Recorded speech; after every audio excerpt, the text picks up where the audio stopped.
Fucking yeah, they're on. They're on Hunger Games, Mockingjay Part 1 and Part 2 on Netflix. I mean, YouTube free with ads. Oh, nice. This weekend. Pretty good lineup of films there. Anyway.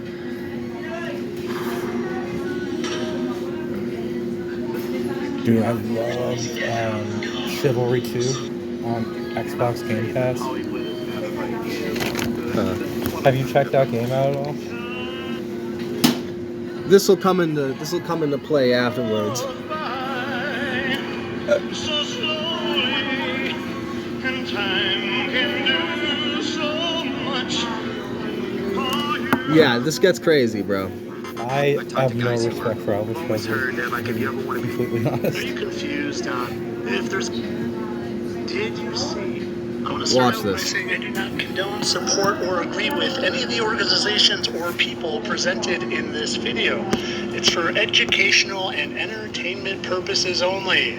Let me also say, this isn't going to be a video that randomly came across your For You page that you're going to agree with. This is a video for people who know what's going on, people who have followed me for a while, and especially for people who subscribe to me, because they'll get it. Now, I've done a video on him in the past, and it exposes the fact that he didn't die in Argentina.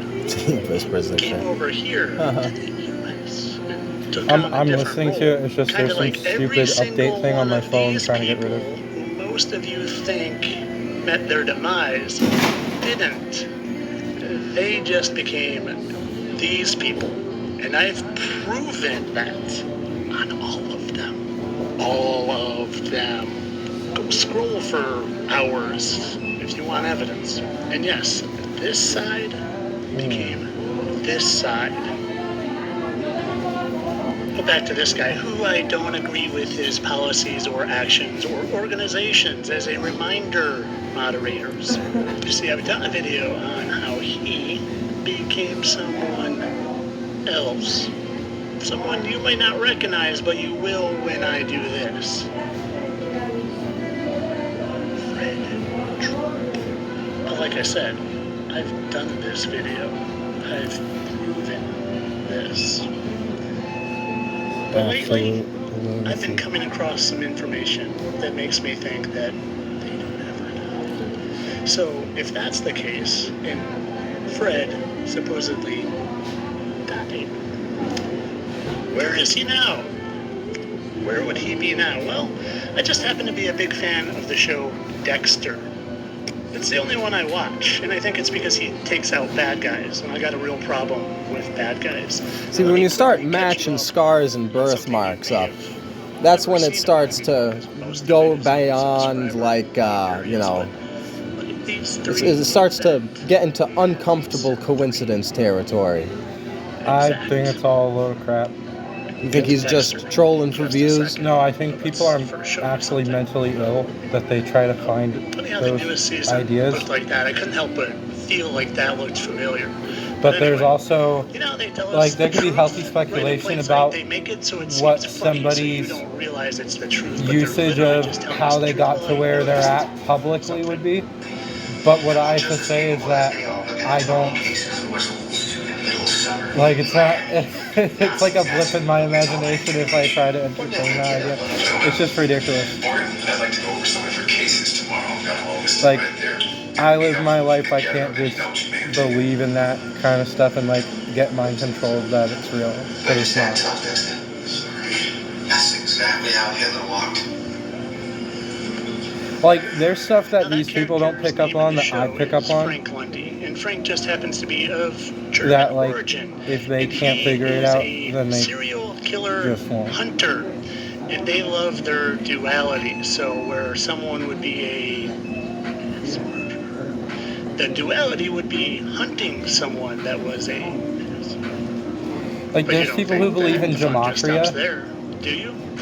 You know what that One is? Fred, Yeah, of course. So, but then there's the debate of Frank Lundy, aka David Of- Carradine. Does Nikola Tesla walking 30 times around his house before he goes inside and counting the number of handfuls of bird seeds he throws to the pigeons actually fucking matter? We had this conversation about where we're walking on the face of the clock, which is reality, and the gears underneath turning of all the quantum mechanics and little Schumann resonances and who knows It what. sounds kind of backwards. Well, Like we are, like time, like the way that time is being counted. I don't mean time. I just mean quantum mechanically, subatomically, electromagnetically, within frequencies and all kinds of other shit, interdimensionally, below surface reality, like a face of a clock, is a whole bunch of stuff operating. I mean, you believe in God. You told me that. Yeah. All right. Well, see, that's where I go is like, well, it's nonsense. It's nonsense to tell me you believe in God, but then this is crazy. You know? So you believe we're in a flat earth with a firmament. No. You believe in a firmament, because I don't necessarily think the earth has to be flat for us to have a protective bubble of some kind. The way that... Okay. What I can say honestly... Or for it to be a metaphor for all the Van Allen radiation belts that protect us from solar radiation and create the aurora. What I can say is that the depths of scientifical things is that there are ways of measuring events, right? Jackman with some Clark Kent God himself and an Australian has accent veiled that he people's parades witnesses around of with what all they time. believe that they can even Entertainment understand. only, people. So there is a way where if you try to outsmart something as a person who says that all of this is only scientifical, you would have to understand you're not even supposed to think that way because there is God. But if God were to say, okay, well, this person is faithful, so I will trust them that their purpose is this. The other person, they might become a scientist, or they might believe in science only. So that's why. As I was slowly passing out into the mediocre daytime television vibes of the most generic thing I think I ever watched, this show Tracker, all of a sudden it turned into a familiar Twilight Zone-like episode, and he goes, some anti-aging gurus believe that transfusing young blood can actually reverse the clock, literally. They're like vampires. So even the most generic... Psychosis. Even the most... Well, it's called adrenochrome, and we know what it is. The debate is how much does it actually anti-age you? What part of this... Dude, pea protein powder? Come on. Collagen peptides? Yeah. Do you understand? If people have... The blood of a life form that is much younger than you and essentially brand new that has your DNA because you made the baby with some woman and now you're using it as a satanic sacrifice. No. Like... Okay, there are... Peter Nygaard, but this isn't for debate. Peter Nygaard on video making a video out of it himself with a group of women saying, yeah, we're going to get you pregnant. I'll give you $1,000 for your egg. Like, this isn't a debatable thing. It's on video. Yeah. I believe... Well, okay. The debate is Hold on. how effective is it actually, and are certain bloodlines affected more? Okay, so here's what I can tell you. With these levels of corruption or evil, we literally have, don't forget, the 57-year-old biohacker billionaire guy who's getting transfusions of his teenage son's blood, and he's claimed that he's reversed aged himself like 10 years. So what... Out in the open. What it is that, okay, the pharmaceutical companies have 67% of Americans on drugs, okay? Crazy. I think it's 75 now, I heard. It was 67% last I checked it, according to their statistics, okay? Now, pharmaceutical companies pushing drugs on people are also not wanting the public to be stacking essential nutrients. Of course not. That includes They were about collagen. to ban a lot of different Okay. vitamins during COVID. So, yeah, but this is what it is that the government is in on a conspiracy to literally suppress that information, to classify it so that people can't even think it. They aren't But clones. the way that They is. aren't replicas. They're not real. Look at Joe Rogan and Aleister Crowley. The Joe Rogan and Aleister Crowley one is kind of crazy. Digging deep down into the rabbit holes. I Look at their faces. Look at these guys' faces. Tell us what they are. Just in the movies. They're blood-sucking vampires. Blood-sucking vampires that can literally age reduce when they consume, or simply stay youthful. How many people? Stay This guy very does not even Stay consider. really youthful. Stay really, really youthful. Watch the next one. Stay really, really, really youthful. Because they're all taking supplements. Like, I Yeah. don't think that's just supplements. No, it is. But also, I think that's in there, in the mix. You know, just like methylene blue was definitely some kind of hidden shit that only There's the a elite list. knew about. And that's why we sat there getting Captain America and the boys and the Doom Marine taking a vial of blue you stuff to get his understand, health these back. people all controlled the human condition of what people are getting from their ideas. Of what they think you need nutritionally. Frequently feature vampires faking their death It's or disappearing at the point suspicion. of what these public statuses are to the leverages of what that is. What I'm I'm just telling look you. at look at him. Yeah. How these vampires, I mean, Well, that's that's a different guy. That's Aleister Crowley and Joe Rogan. I know, but they're both balls. L, Mr. Crowley, L as in, He's got the fucking. just happens to have the Dude, exact same. it's just so funny to me. They're both bald. Like a It's scar that was Joe trying to be- Rogan. It matches up. Joe Rogan, It matches Aleister up surprisingly. That would be. Clone. And his logo to his. Dude. I don't know if he's gonna show that in this one, It but makes his. me feel retarded or like a It genius. feels like Crazy Town. It feels like Crazy Town, but Oh my you know, gosh, we gotta dude. look at all the fucking. All these people I find. No, There's look at Elon and Warner von Braun. no, dude, L, they're not the same. Elon, who just happens to have the exact same scar here as Werner Oh von my Braun, God. the first Rocket Man. Oh, Like when you pull that back, it's crazy how similar they look when he first pulls them up on the screen. all these Look at him. people I find That's crazy. to the general public.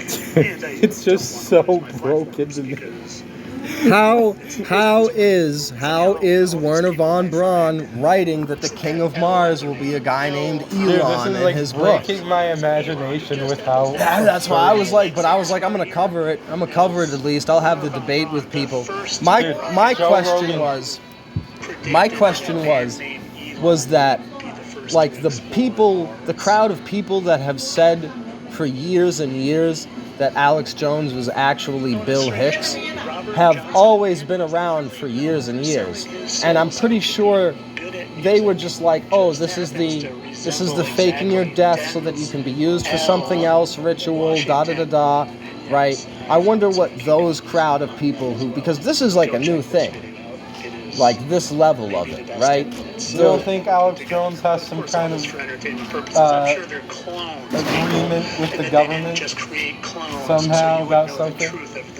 Well, I'm saying to you, do you think Alex Jones is Bill Hicks? No, what I do believe is that either way, he is literally at the point where what the importance of all of that is to humanity.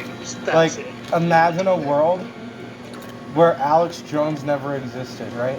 Imagine a world where people actually get away with some things. Like, I'll just say this, like, as evil as the government is, if the government were more evil 10 years ago in ways, like in really specific ways, like if they can hit something, it's at a point where like there's the government and there is terrorist factions Within it. Yeah. But there are people who would actually try to keep those people in check, but then The white hats balance versus the black balance hats. of power Well, it's deeper than that because it has to deal with the leverages of what people are going to do to people at points of the convergence of that as I information. understand it, and this is how I've described it for years and years, and I should have had this conversation with my friend Micah and uploaded it as a podcast episode, but basically there's two basic routes, if you want to go black and white without nuance, that you can look at to explain the phenomenon of the New World Order. You either have once upon a time some psychopath. All right, you ever heard this one from Bill Cooper? The secret to Freemasonry is that there is no secret to Freemasonry. The secret is that you can control people with the allurement of a secret. So if you can convince people that you've got a bunch of secrets and you'll explain, well, that's the basic. Well, yeah, it's a method of controlling people. It's a practice, psychological sorcery. But it's a method of controlling people through their desire to attain hidden knowledge, when the hidden knowledge is that very method of control. That's the way. That's not exactly it, because there are people who are a lot more knowledgeable than Freemasons. I'm definitely one of them.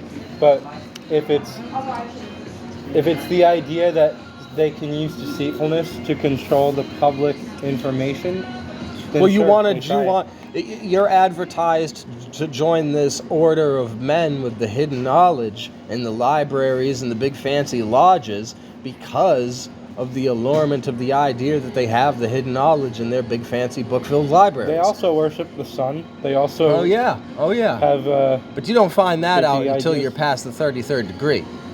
You don't find that stuff out until you're past. You think you're worshiping Jesus the whole time. You think you're worshiping Jesus the whole time. I mean, I've met and conversated with plenty of low-level Freemasons. I know what they think they're all about at the low levels. It's interesting. You could literally, people don't want to look at where they're at sometimes. But so this is the point.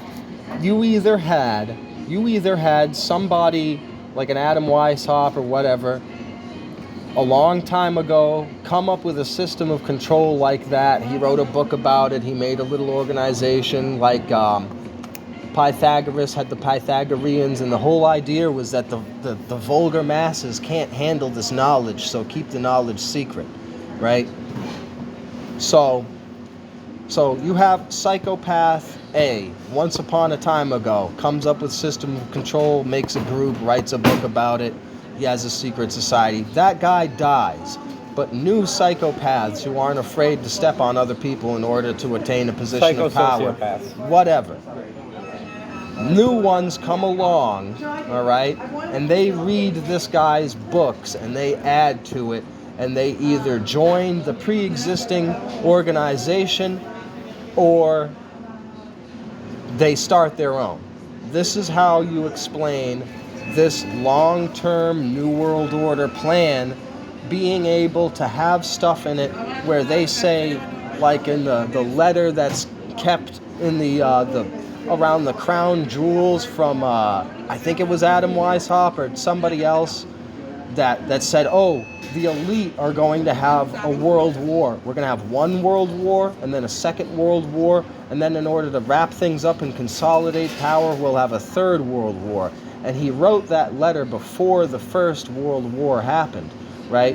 So that's how we explain these really long-term plans where it seems like, plans that came up with by people who definitely aren't alive anymore are still being carried out by their underlings generations later. It's organizational weight compressing these people as well.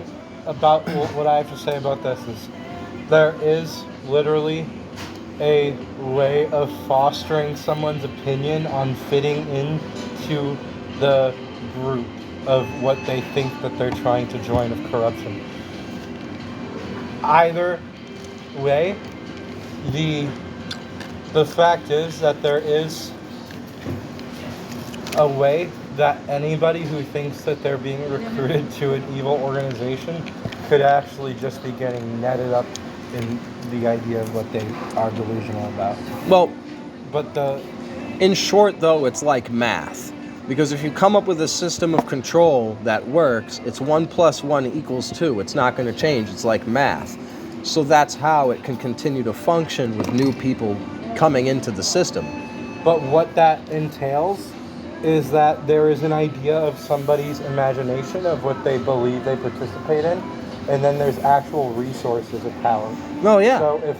So what I'm saying is that in terms of secret societies, what is the difference between what's the difference between the Freemasons and the National Security Agency? Like there's think about that. Like you either have Bill Gates, a successful functioning psychopath responsible for the deaths of nearly 1 million people and banned from several countries on the planet for his vaccine program. You either have Bill Gates with his big pile of money coming across 1984 and Crowley's The Book of the Law, Do As Thou Wilt, and all this kind of stuff on his own, and determining that this is a good idea and deciding to follow through with other people's previous plans, or he is part of the resources that some larger organization relies on, and he is a part of some organization. He is either the lone psychopath that discovered the dusty old plans and decided to carry them out, or he is currently involved in their system. Here's the way it is. Think about it, yeah. All right, ready? So, Bill Gates, right, is a front face for the literal idea that there are people in Africa who witnessed getting literally crippled by vaccines, right? Yeah, that's why he's banned. Now, there are people who are looking at a list of people who are public figures. Now, this list of people who are public figures is public. Now, Talk about the Epstein list? no, I'm talking about the list of public figures where the government can say this is a person who's a national security threat, or they're not. Or they are literally teeter-tottering on what that is of what they're doing. What this means to the public status of other people who are aware that they're on that public status list of a global list. I'm telling you, when someone has 30 million subscribers, when someone has 1 billion song plays, okay, these people are the breakdown of human lineage and information. Like, that's a digital path of when this gets put out there, there are all these literal levels of informational access that humanity has to those people and to that content. What that means is there are people who would get threatened at their status. There are people who would be told that they can't say a certain thing if they know about it. That's at a point where, like, they're banking on the idea that the rest of the world doesn't know about that. Well, who knows how high you have to go before you get invited to sign some contract. I don't think your What average... if there is none? I don't think your average YouTube... Well, we know about that, too. We've had plenty of whistleblowers and testifications of that happening, of the contract. I'm saying selective favoritism. Well, what I'm saying is I don't think your average YouTuber with 30,000 subscribers, I mean, even one like Tim, who's straight up anti-New World Order with his content, or me if I reached 30,000 subscribers, I don't think would have some kind of envoy from the government reach out to me to rope me into the secret societies. If they can mind control you, perhaps they do. Perhaps that's what it is. Perhaps there are people who know how. But I mean, this guy is saying that Joe Rogan is Aleister Crowley. So that's crazy. But so if we're it's funny. But so if we're, I just don't. you know, and it maybe it's you haven't watched enough of these yet, and it hasn't kind of I think I've watched enough and of them. and it hasn't kind of sunk in the possibility, and you hadn't had time to think about it. But I think that thinking this is super duper crazy while also believing in God is crazy. Like, if you believe that the Bible is legit and God is real. Oh, no, it's like... I believe that there are people who look like doppelgangers of other people. That I believe that too, and I've made my own videos showing how my face has changed over the years through different levels of stress and different lifestyles, that I look totally different in some parts of my life when I was depressed or dealing with whatever than I do when I'm in good health. Sure. All right, so... Like, yeah, I've totally been dismissive in the past on these kinds of videos before, when they talk about, oh, look at the guy they pulled out of Epstein's cell doesn't look like him or whatever. And we're like, yeah, but, you know, me 5 years ago doesn't look like me right now, you know? So I don't put...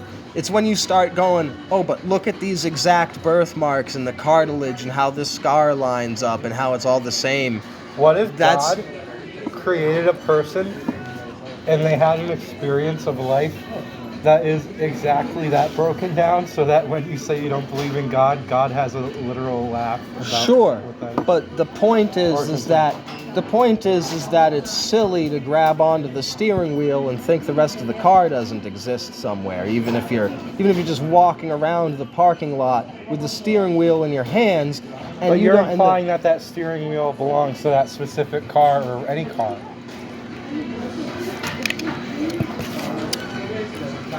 No, yeah, the steering wheel is your belief in God, which is something, you know, whether it be my pseudo spirituality that I have, where I look at it through a scientific lens, a semi-scientific lens, a sort of mixture of Catharism from ancient Europe and science, where I'm like, and I don't think there's anything wrong with that. If you can explain God through ones and zeros and go, okay, you got a cloud of electromagnetic energy that's shuffled like a deck of cards infinitely in space, ones and zeros, till it achieved consciousness and realized it was floating around alone. And once it came to the realization of this boredom, it decided to create a bunch of entities to interact with. That's not the same as... Like... Okay, so what I can say is that digitization is definitely a prophecy of the Book of Revelation. And what that entails... The statue, and you'll all see the face of the beast and worship it, and if you don't have its mark, that's an AI robot. Well, it's that the beast was forcing people who didn't have the seal of life to worship its image. Yeah. But it's going to have... Digitization, listen, what I'm saying is that there are scrolls that are seals of Revelation, the 7 seals, okay? Now, digitization, the 7 seals, the way that digitization exists and the way that people interface with it, it's only a telltale sign, but it is part of the material interactions, like a physical life. But it's not the only thing. Like, there is the physical life, right? And there is the processes of digital information. How about some species of snake still have the little remainings, the little leftovers of their legs from prehistoric times? Some species of snakes still have little vestigial legs. And so did a unicorn become a narwhal? But he has also posted No. this. No. The idea of this is that creation was created. Evolution from only a bacteria, that's not the idea of what God created. I know. The idea that life had been on this earth for billions of years actually is not biblical. But there is, like I said, veils of what life witnesses. Oh yeah, so he is the kid of Hitler and supposedly was Elvis. So Trump's face here matching up with Elvis supposedly is the kid of Hitler. So I'm like in the comment section like, man, do you understand son of that Hitler, Elvis, Trump, vampire. There are YouTube Shorts timeline videos of musicians performing, and it looks so realistic. This is like at the idea that whatever these kinds of like propagations are, it's really not good for people's mental health in a lot of I mean, ways. look at him. If Look at people are his. just Look at looking his this- face with the Statue of Liberty that we all know is actually an Dude. ancient Babylonian Okay, Luciferian goddess. Okay, if people think, okay, Elvis Presley equates to Statue of Liberty, equates to Lucifer. Do you understand? Oh, he goes This even is further back. Dude, this is like this. And Okay, this so and this so and this. all right, It's so crazy. you know, a virgin gave birth to a dude who told us all to live, and we're under a glass dome with water above it and water below it, and there's a big sky daddy and or spaghetti monster who really cares about us. So if we just don't piss him off, he won't burn us eternally in a lake of fire because he loves us. But that's a snarky way of putting it. But You're all gonna right, get put okay, to but your own so excuse. Trump is freaking No, Elvis and Hitler's son Well, and you have da to da understand da. about That's God. a God will snarky. put you to your own That's a excuse about snarky your way of snarkiness. putting it. That's a snarky way Yeah. of putting it. Be honest though. See, I am. God is I am. asking you to not I'm- be snarky about it. So if you're gonna be snarky, Well, there is that. How else do I break it down? You were alone. You needed some shit to interact That's with. not what it is. You were bored. It's literally what love is. To love is love, as it is. It's to literally say, if anyone The is creation unfaithful, was out of love. in love, and yeah. So this is where the language Overwhelming breaks down to. positivity. No, I'm not disagreeing with you. That I'm stating the possibility for that side of it, the unsnarky, just an overwhelming of positivity, joy, and love, and so you got to create something as an expression of that, because you got this welling up It of is literally to positivity. say, I live that I create this, and I let it thrive, and I nurture it. When I see that I can embody that creation, I bless it that it lives, that it is as me in my image. All right, but That's actually I- the love of creation. so- if there's no meaning to anything, then it's useless. So that's why meaningfulness and accountability Giants. purpose. Giants, Nephilim and Raphaim. Nephilim and Raphaim, giants. Where do you stand on those? Real or not? I've actually been confronted by one of, well, I wouldn't All call right, it the so Nephilim. 6 fingers and 2 rolls of teeth is Yeah. fine, but 2 sharp, pointy teeth, that's a no-go for you. Yeah. You see why it sounds silly. What I'm saying to you is you can forget about the Nephilim or whatever, or you can You think gotta about it acknowledge either way. the rest of the car's existence if you're gonna grab on the steering wheel and slam on the gas pedal. What I'm I'm telling sorry, you- you're not sitting, you're not levitating in the parking lot in the invisible mobile. You mentioned the Nephilim. What was the other one that you mentioned? Raphaim. I don't know what Raphaim is. So the Nephilim, you have the original 200 fallen angels that come down to earth to mate with the daughters of men, all right? And those are the Nephilim. They create the Raphaim, which are the giants. Okay. And now, when the giants get killed off by humans, like an Attack on Titan, thank you Japan for that, a scenario like that probably did go down back in the day. But so when the Titans get killed off by humans, their spirits become disembodied, and that's how you get demons.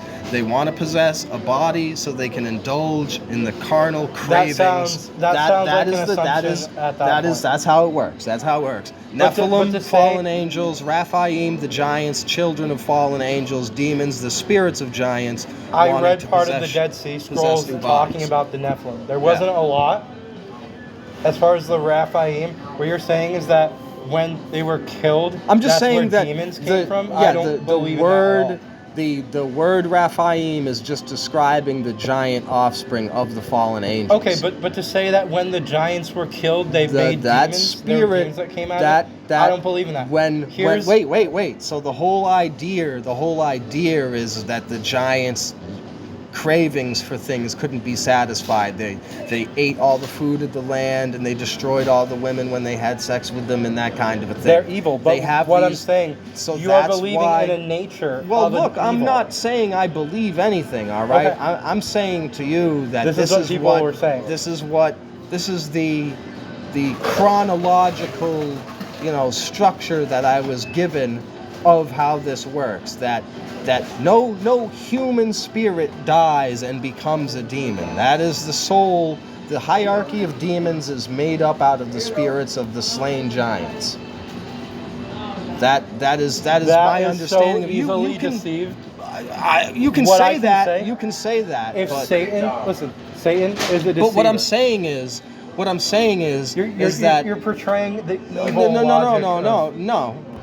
That has nothing to do with anything. But that has nothing. You're saying giant equals demon after giant. Yeah, slave. yeah.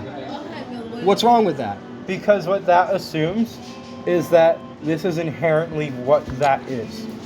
It's not that they just become demons out of that. The actual Satan deception about evil is that Satan could have these forms where people believe that that exists. Those are the actual deceptions of Satan.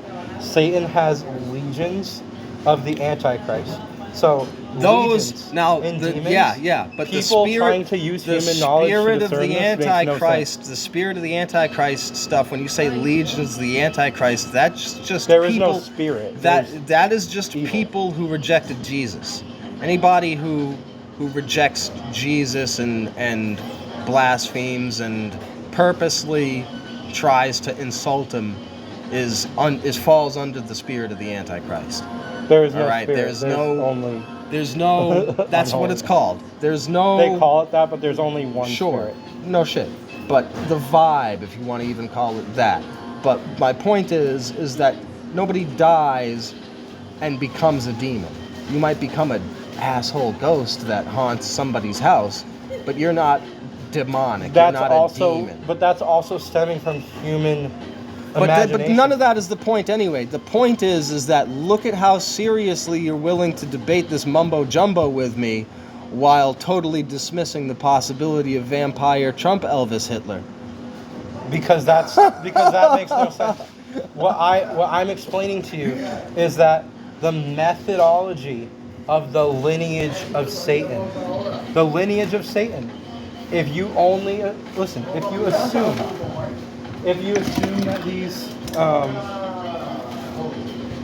that these giants become demons, that's literally an assumption. I assume that this is from hours and hours and Steve Quayle and Tim Amorino and other biblical scholars' lectures that I repeat that position to you. Not that I stand by that, but to me it makes sense. You know, I'm not going to say I stand by it like I've sat there and read the Bible enough to quote it and say that that's what it Logically, is. logically, it does make sense. Satan is a deceiver. So Satan could Yeah, take, but I didn't read this out of the Satanic Bible. I read this out of the normal one. that's So you're not, saying Satan is in the normal Bible deceiving people? What I'm saying is that Satan can actually take forms of deception to where Satan can take a human being form. Satan has taken human being form throughout history. Yeah. All right. So Satan has played out literal Satan of his deception. Satan is not only one person, but Satan could be the idea that a man or a woman looks human and isn't human, but that he is playing a role deceiving all of the nations. That is actually what Satan does. So, But to say that there's a logic to this. yeah, so where is the advantage, logic, the stakes, or goals behind let me somehow manipulate the writing of the Bible and biblical scholars' theology to pretend that the 200 fallen angels fell and that they mated with women and the giants I'm not were saying born. that didn't happen. The part where you disagree is the idea that the spirit of a slain giant It's not gets Pac-Man. the title of a demon. It's not like Pac-Man with like demonic ghosts chasing Pac-Man.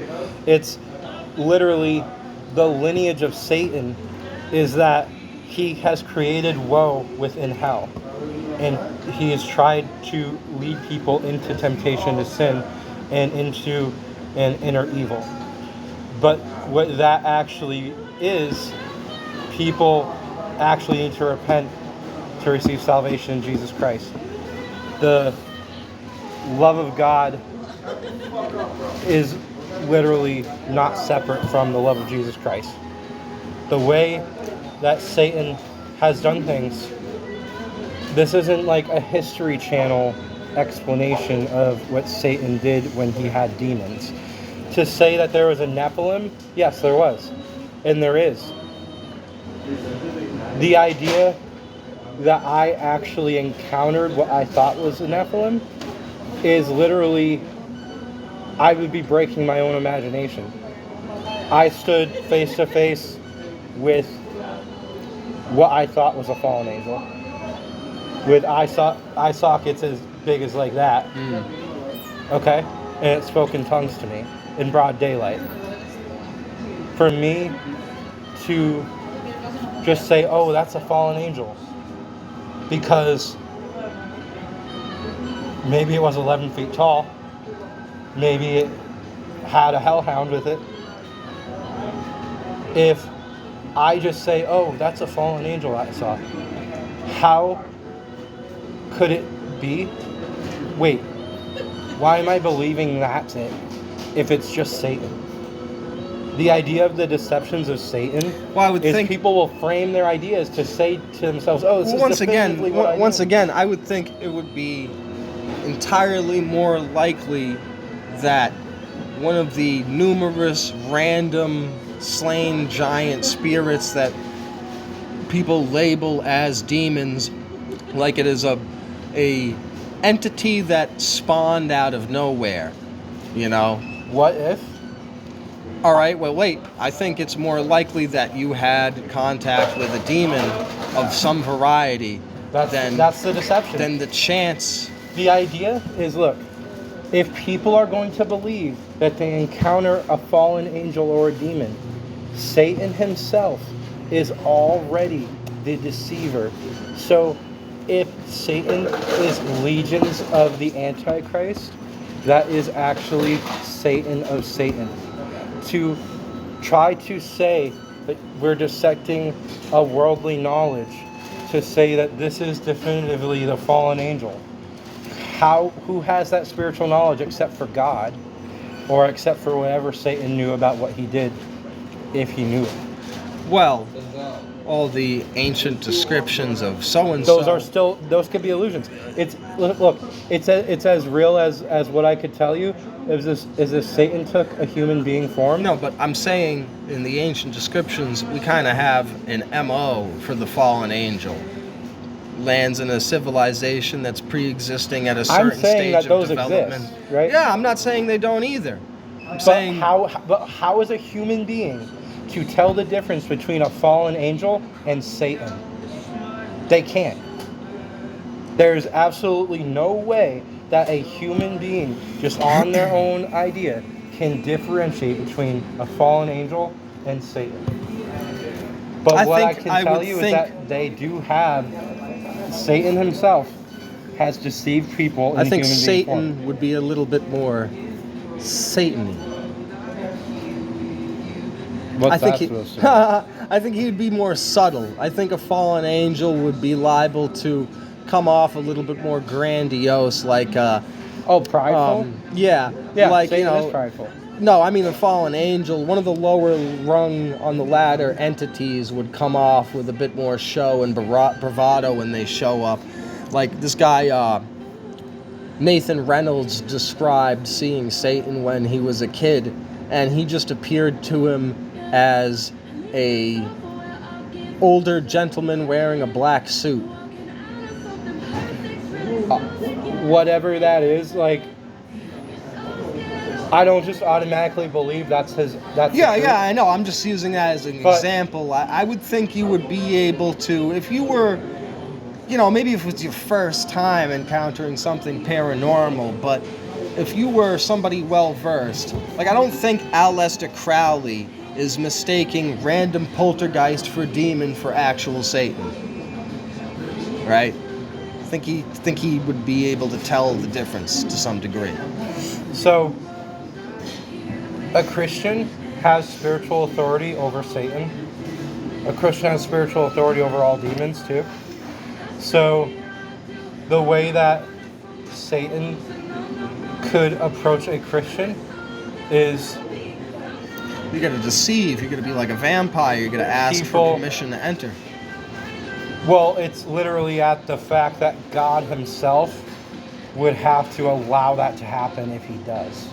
Well, God... That he actually said, okay, I don't think God sits sits there with his hand on the steering wheel 24/7. I think God just pressed the button on the pachinko machine and he's just sitting back watching the little marbles fall between the pegs. And maybe he sticks his finger in there every once in a while if something particularly that he doesn't like is going on. But I think for the most part, we're just like a numbers game and he's watching the simulation play out. I don't think he sticks his hand in here and directs every single little thing. No, people interface with scripture, and that's literally how it is. There's books of people's... okay, so when Jesus was crucified, the place where he was crucified is called Golgotha. It means the place of the skull. Yeah. What the significance in the symbology of the place of the skull is it's not even a symbology. It is literally the fact that when people are looking at themselves, they are more often using ideas of their head than their soul or their heart. And what this means is that the book of Revelation and all the books in the Bible, the actual revelation at the place of the skull is where the person has tried to become their head to crucify Jesus Christ, that they are a sinner. And what that actually means is not that they can't repent. It is that the place of the skull is where people are sinful even after their heart and their soul. And people try to assimilate their head into ideas of their heart and their soul. So people have these downward trends of the information that they're believing in or not believing in. To have a different influx to switch the idea, like there's a direction of where that is to people's excuses or their intentions. So if someone has good intentions, think about this, like people could have an idea that something is so downward trending of their idea. If their idea had an idea that it's actually upward trending or it's changing in a better way, there's a actual like real philosophy of a witness to that. What I'm saying is that the books of the Bible and the live of life, the scripture, it's the living word of God. The witness of people's brains, what people are only thinking psychologically, they are making excuses about their psychological ideas to what is actually the real flesh and blood and the witness of being here right now. So there are people who are dissociating into ideas of books of their brain, and they believe that this is what the Bible is, but it's not. The Bible, these scriptures are literally at the hits of the woefulness of humanity and Satan. People in their sinfulness have an inherent woefulness. And what that is it's literally like the hammer hitting the nail into the cross of that sinfulness. I mean, honestly, though, like I said, though, all I was saying is that, you know, to believe in God, you gotta believe in all this stuff. The flood, right? The Great Flood is a crazy story. The parting of the Red Sea is a crazy story. Ezekiel's wheel, the burning bush, I can tell you what the it Immaculate Conception. All of it is at the same rung of craziness as this vampire stuff. So no, not really. At all. No, not at all. They're totally at the same rung. It's like saying an F-16 is not at all comparable to an F-15. No, this is the same level of crazy stuff. Just because you're more used to your brand of crazy doesn't mean that if you tried to describe the stuff you just said to some aboriginal that had never, or random person that had never heard of it, they would raise their eyebrows just as much as me describing the vampire stuff. They would think both stories are equally crazy. Okay, so it sounds like it is very deeply cataclysmic of what it would be if it is true.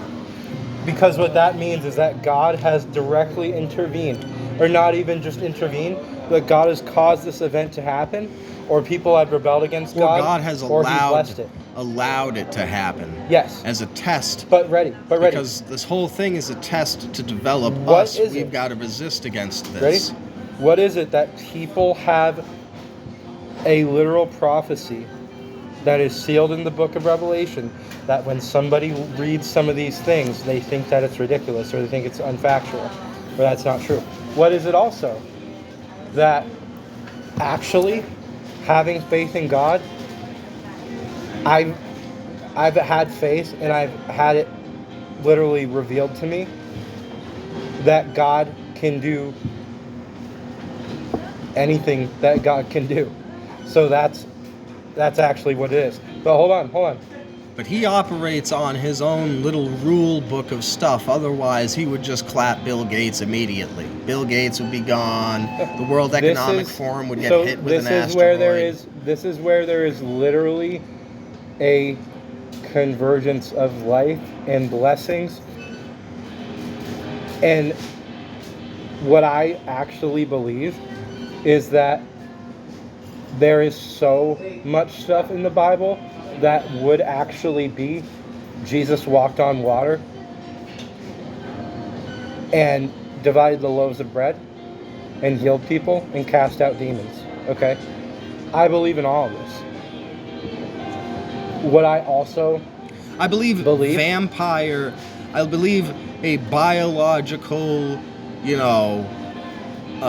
science lens based, right? Because now, at the same time, when it comes to God as well, and the fact there is a mechanical apparatus controlling things, metaphorically, behind the face of the clock. We can observe the laws of gravity, we can measure electromagnetism and voltage and subatomic particles, all right? It's not as if we scrape through the surface of reality and find nothing, because God's just holding it all together, and there isn't no machine of the universe that He built.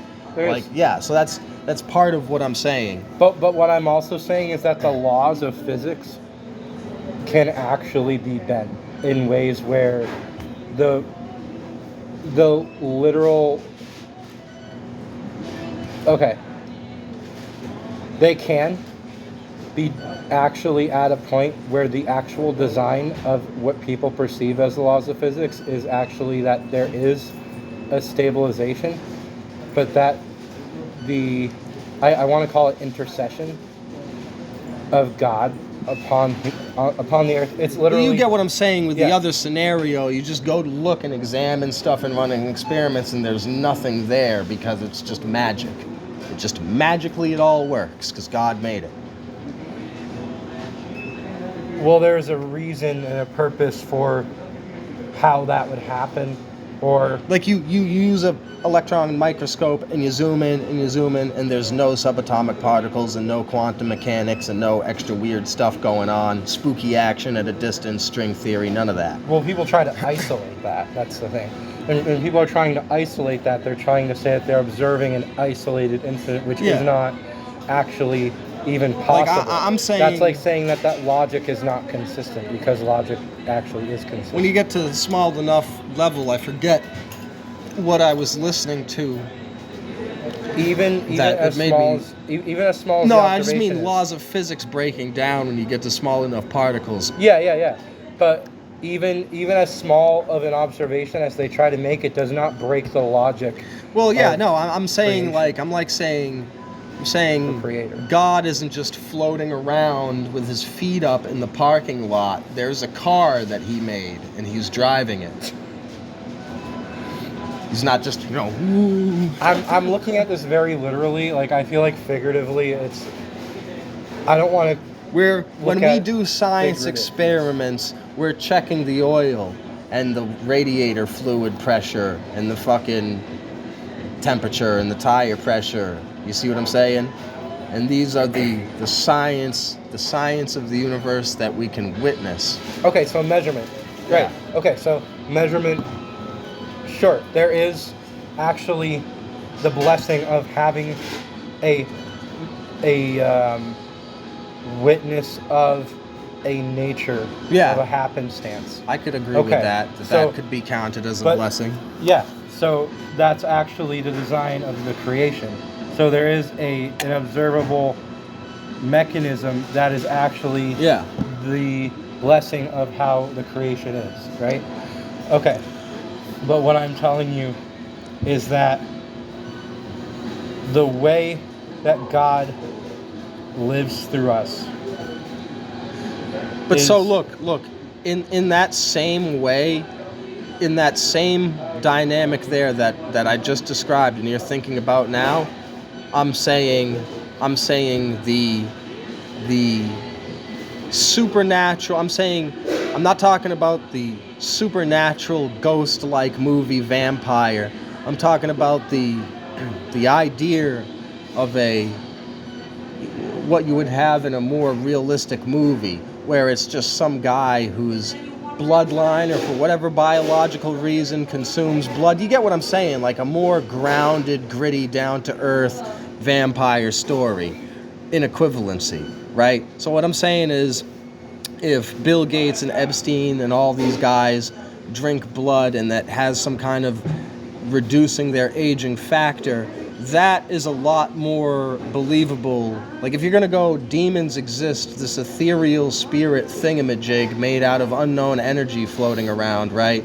That's crazier to me than Bill Gates gets some kind of benefit from drinking blood. What I believe and what I'll just say I know is that Satan has taken a human form, but it's not actually a human form. It looks like a human being. When Satan has played people throughout history, in this world, Satan has actually deceived people into believing that he is the human being of the human being. What that is if Bill Gates were Satan and the world didn't know, what if there were people who did know? What if there were people who actually are just part of a power structure where Satan can play people within a power structure and get people to answer to him? And that is how the book of Revelation plays out. Oh, so For the next 10 years, for the next 15 years, for the next 30 years, what does it mean that we live in this year? This literally right now? brings me to the other scenario that we never got to when we were talking about like psychopaths reading each other's books and creating these organizations over long periods of time. Just kind of a recurring cycle that feeds into each other, and that's how you explain the New World Order. The other more interesting idea, the less believable one, or if you want to say it's the less believable one, but the idea that these rituals that the Freemasons do and the Skull and Bones do, and like Aleister Crowley used to do the Thelema work and the Book of the Law stuff, right? The idea, the other possibility, if it's not psychos with books, is that it's demon possession. Well, there's an important question to ask. What do these people actually think that they're flirting with? Right, but the only other way to explain this long continued plan being carried out over the course of multiple people's lifetimes with no breaks like that and consistency like that is either one of two scenarios: the psychos with books scenario, or you get demon possessed. No, and it's multiple both. presidents. You think it's both? No, it actually is both. I'm sure it is. But what I'm telling you is that in the literal prophecy of the seals, of the seven seals, these have been broken. These are broken witnesses and actual seals of broken woes of human sinfulness and lineage and blessings. This is where there's an interconvergence of a deep willfulness, to where people are mind controlling people's woes on information that there are these actual meeting points of people's souls, of their energy. Like I call it energy, but it's literally spiritual. Music, video games, all of this stuff. This is not just entertainment, but it is actually a meeting point of people are breaking down what they are living on this. People could use sorcery of rituals. Or what, like you identify with the character and project onto it, or line up the similarities between their lives and the story and your own life and say, oh, I relate to so-and-so as a character. Interpretational. Yeah. That's interpretational. I'm saying the music, the resonance of music and of information. Yeah. I mean, that's different, though. I meant just like the movies side of it. That's, you know. well, I'm saying it's the story side of it, not the energetic side of it. It's both. Yeah. It is literally, what is this going to do to my idea or my feelings? Am I being physiologically oscillated on how I'm listening to this music? Right. I found... Or like certain directors will put the frequency that makes you experience fear in the background of their horror movies, I've heard, you know. Okay, so... Probably heard that. That is an idea that makes sense. This is a lot more like, literally, this person has a live of life where they impact these other people too. Just from intention. Just like you... Like, what do you mean? Someone's life has broken like the down. Energetic intention that these directors put into the movie. What I'm saying is, okay, there's a musical artist. They have a literal live of life that impacts millions of people. Right. When these billions of people listen to this artist's song, this is literally the same thing as sealing prophecies in music. There is actually a scripture in Revelation about people. There's a number, it's hundreds of thousands, I think it's the 400,000, who all have the scroll sealed up of Revelation, where they have the blessing that they are the only people who can do these songs. They're the only people who can sing these songs. And that is literally in Revelation. That there is a number of musicians who are sealed up in the book of Revelation. And all of them have that song. What that looks like is today. And what it means is that people are interfacing with music in their life to where these are breakdowns of human lineage. When you heard a love song or a song, maybe that was the inspiration, part of the inspiration for a video game that you played. Right. Either way, when we are trying to look at this, how are we able to process what led to what? You're actually at a point where it looks like it's very freeform. Maybe the way that people are curating information is actually at the breakdown of the idea of the freeform. So what I'm saying is when someone is directing something, or they're editing talking something, about like trying to affect the ecosystem of the life in the pond with the ripple from a stone. What I'm saying is that the very act of editing the music or the music video or the video game or the movie or writing the lyrics or getting this process done and put out publicly is prophetic in its existence, because it's actually at the idea that you're tinkering with the convergence of this new curated existent file or whatever it is, that it goes out into the world or comes into the world and it does something to the people who are listening to it. So that is in a way the blessing of what that music is or what that game is or what that movie is. But this is all these very highly powerful breakdowns of digital information. Well, I guess on the negative side, you could be looking at demonic propaganda, and on the positive side, you could be looking at the physical manifestation in the world of the talents that God gave an individual.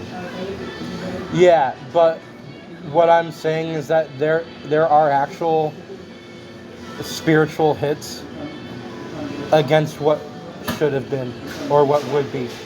There are people who live their lives that when they were at a point in their life they actually had a calling into becoming Right, something. like butterfly effect level stuff. Like And when- so Satan saw that you had this certain path, and he created a ripple over here that would bump into you eventually, fucking up your whole life's trajectory. And someone's sin that has a cataclysmic effect. So I've told you cataclysmic events. So this is literally at the point where I looked at my life. See now what's interesting is I can kind of see that, and I feel like at times when I look at my life and see other people's lives and think about key moments of whether or not, and you think about the way This is the exactly government, what I was telling you. the way you think about the way the government used to do the standardized tests in order to find all the gifted minds for NASA and the CIA, and they do the standardized tests across the school system, and they pick out the handful of gifted kids, right? So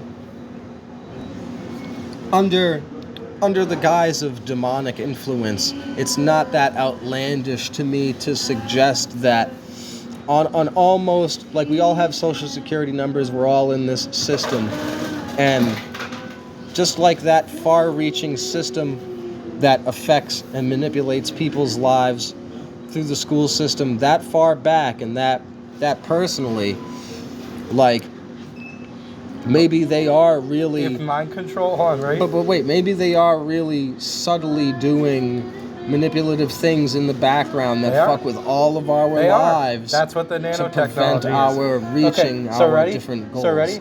Mind control, nanotechnology, the mark of the beast, the Antichrist. Okay. This actually is where the anti-Christianism of the government exists. That if there is mind control weaponry used on people, that is a prophecy of woe, but it's also a prophecy of the book of Revelation and the end of the world, of the end of humanity. If the successful use of mind control technology. This is literally to crucify an innocent person, that when they are trying... Listen, this is making new messiahs. That's literally what it is. Because biblically, to worship the Son of God means that you repent to the Son of God. But to put someone that they would be mind controlled at the prophecies of Revelation, this is actually where the convergence of life itself, the convergence of existence happens.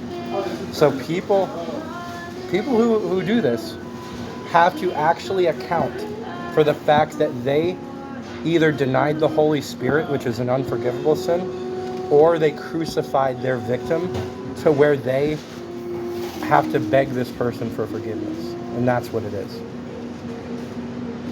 But that is to say that this is so specific because it hits someone's witness of their life.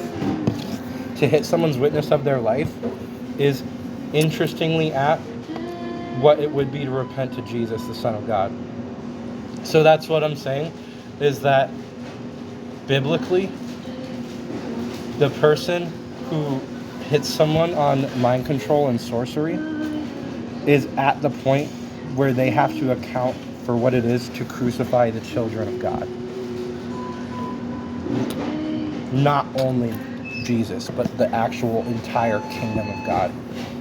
But this is... kill the younglings, But so Anakin. what I'm telling you is that in my life, I witnessed that Satan hit me so much that when I became a full Christian, I actually had things happening around me where I knew that when all of my electronics glitch out, that has to actually be the live of my life. Is that when I would interact with things when I was a teenager. Yeah, I get constant synchronicities. Every day is filled with I'm telling you, crazy-ass it's synchronicities. Breakdowns of what it is, that when this phone, or sorry, not just this phone, when an electronic device was created by a human being, there are actual breakdowns of that convergent point of if the screen is going to turn on when I press this button. Okay, so it did. My brain looks at this and it turned on again. Okay, that see, there are these things where, like, if someone was doing mushrooms or they're high on something, they might look at something and think, oh, that's like, I don't usually think about how deeply meaningful that could be to my life.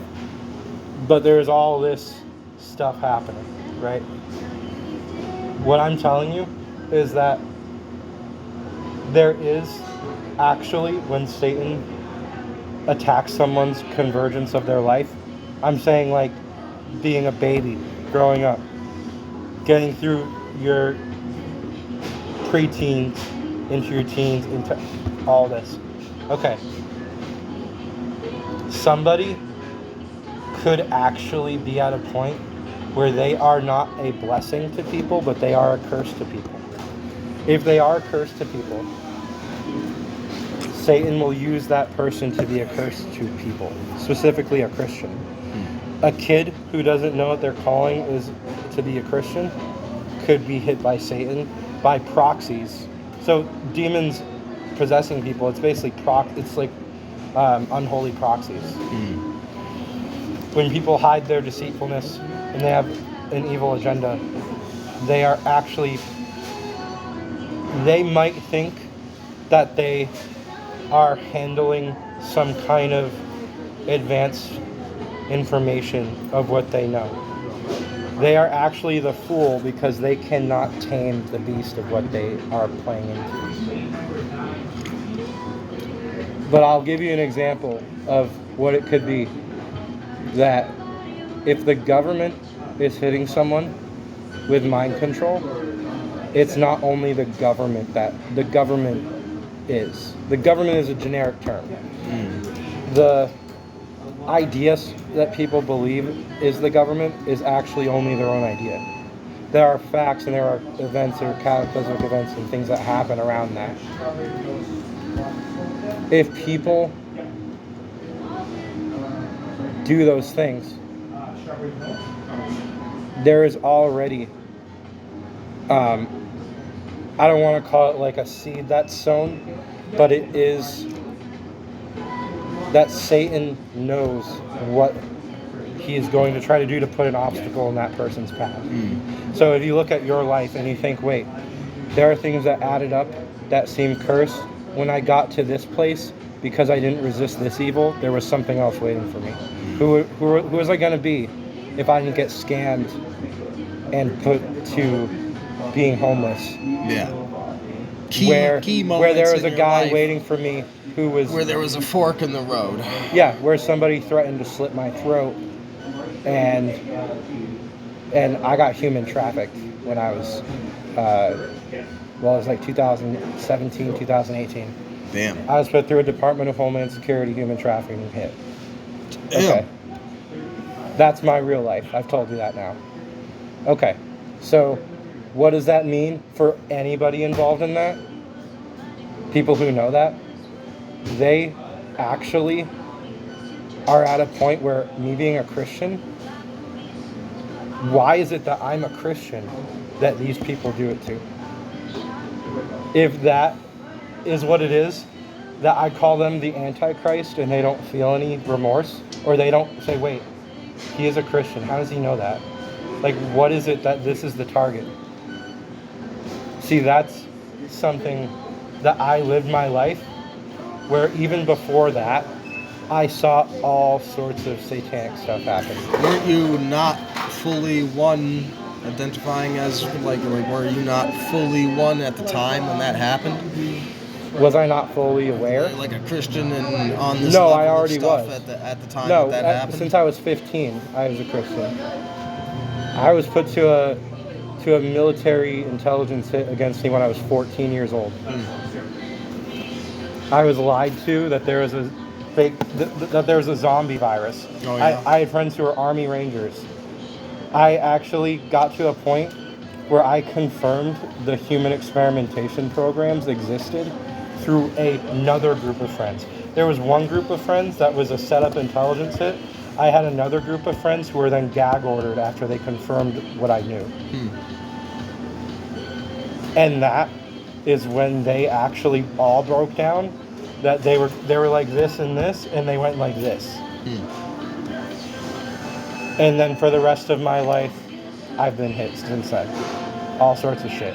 Nanotechnology and spies and all sorts of stuff. I've met people who are literally just in the know on it, and the government takes no accountability. Okay? But what I will tell you, honestly, is that when the government was willing to put people to this, how can I just say that that's only the government and not Satan?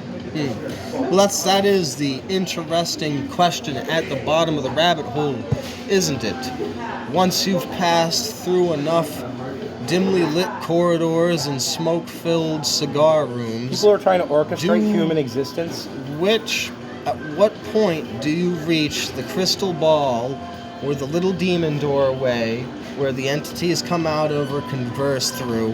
Where is the deep military underground base where they do LSD and DMT drips what that idea with other entities? Is how much Sataning is there before Satan shows his face? How much Sataning does it take to get Satan to show his face? Okay, but so what I'll tell you honestly is that I was abused as a baby. So there's already demonic possession through the family. In terms of I was abused. I had my right leg broken. I was left in a laundry basket staring up at a ceiling for months and months. Okay? Damn. This is a walk of life. This is literally, my right leg is broken. I had to learn how to walk a walk of life based on a breakdown of someone's negligence to me. But think about what that is spiritually.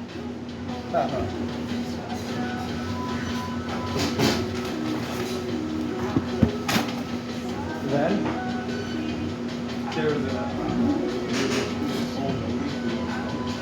Or after one. You wanna come? When do you plan on going back? I'm gonna go to Aldi, and then I'm gonna walk home. Are you gonna walk? Well, no, actually, I'm gonna ride the bus out. But yeah, I'm just gotta Probably get go there to before the Aldi last with you. bus. Probably go to Aldi with you and get like some corn dogs or whatever.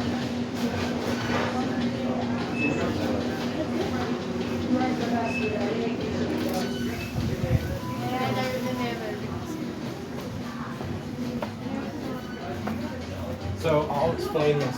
Yeah, my whole childhood was my grandfather was a fucking military intelligence and training exercise.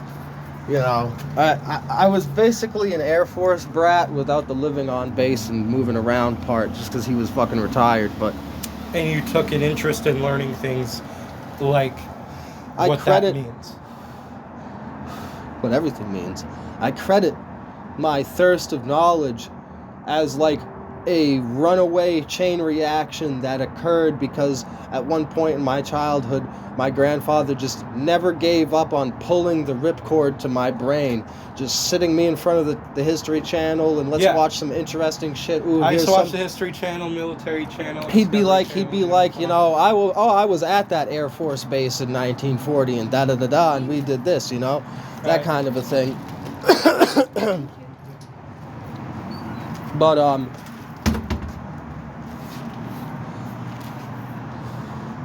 not too many know this about me, but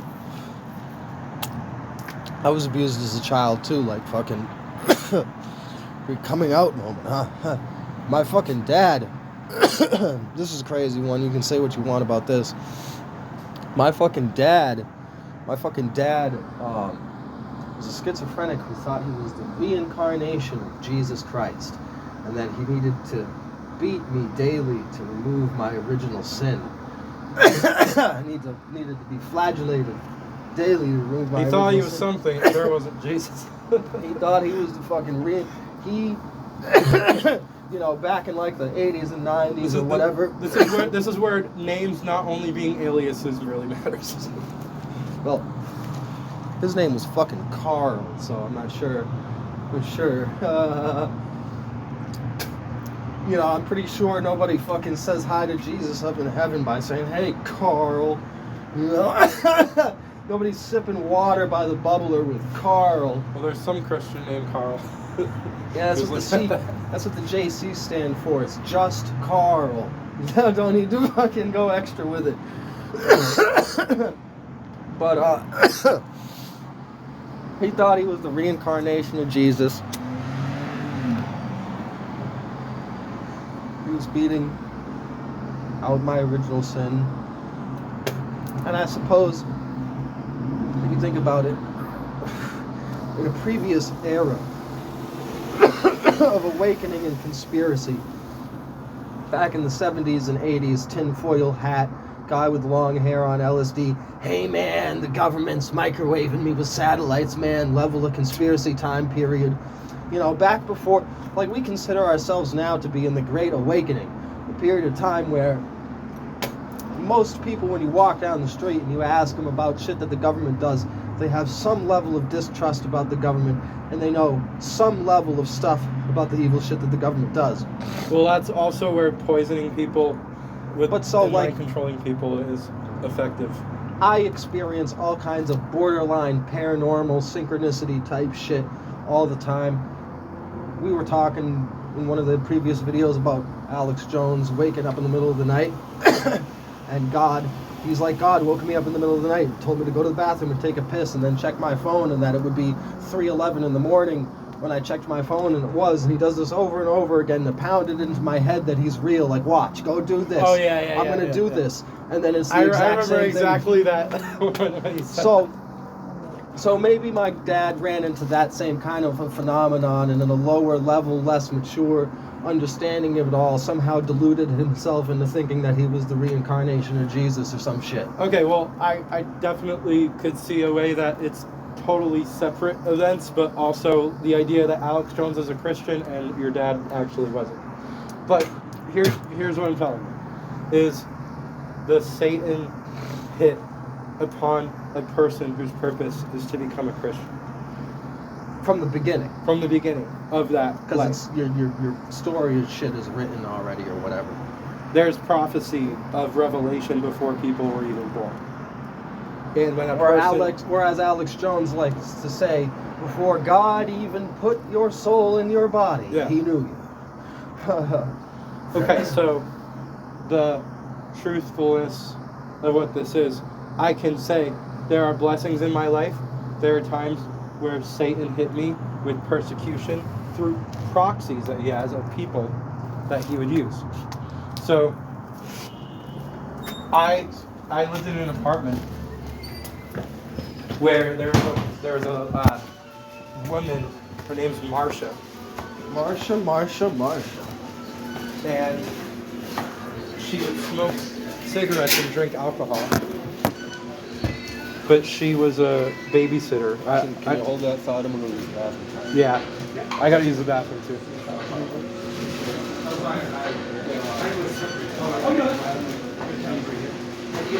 Thank you.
So there's a lady named Marcia. She was really old.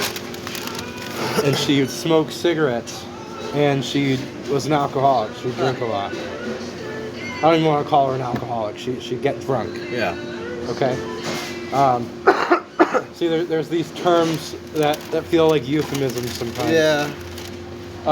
You know what's annoying about being in Worcester? And there are so many drunks and crackheads, and every ex-drunk or current drunk wants to debase you to their level. And you can't, like, I mean, it gets annoying. You can't drink around it. Like, half the people in Hastings Hall, Hastings Hall is where I lived at before, over at Payne Street, like, frickin' Steve's a frickin' drunk. You know, he drinks every day. I count you as a drunk, bro. Oh, Steve? I don't want to gossip about him. Like, I say that a lot. just as, like, a way of trying to be respectful, right? Because I don't have a ill intention to people, right? He, like, I'll say what's up to him sometimes, and he'll just not acknowledge that I said it to him. Oh, yeah. And he'll just be rude. Oh, yeah. Well, he's, you know, he's got like some punk thug energy where... Oh, he threatened to kill me the first day that he moved in. Oh, yeah? Why?